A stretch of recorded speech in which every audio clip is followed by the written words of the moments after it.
So welcome back, and thank you for joining us again to learn about the Third Circle Protocol. And just a reminder, the Third Circle Protocol is about relationships.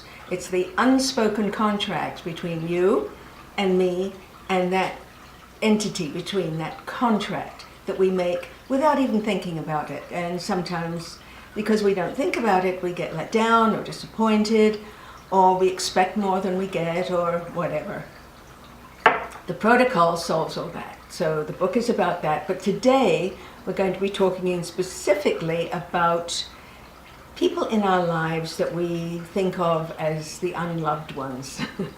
That's not a very kind way of putting it, but really these are people that happen into our life in spite of themselves and ourselves. They are the partner of someone that we care about a lot, or they're a member of the family that drives us crazy, and we have to sort of gird our loins and take a deep breath before we go into a family gathering when we know they're there.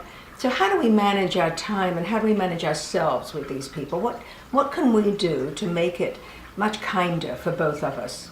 Well, first of all, we have to respect our values, but also their values. What are their value systems? So we have to find a bridge between the two value systems.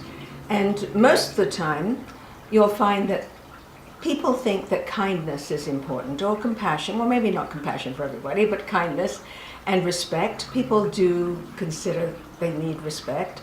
So if we respect them for who they are, like we want them to respect us, then there's a bridge there. There's a connection that we can have. So if we go into that relationship honoring what they need as well as what we need, there's a good chance that we'll make it smoother.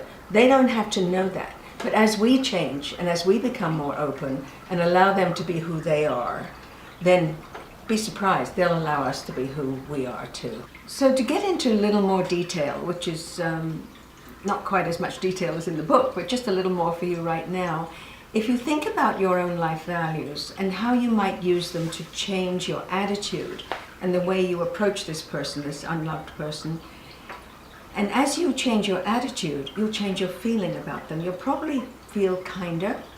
You'll probably have more understanding of where they're coming from.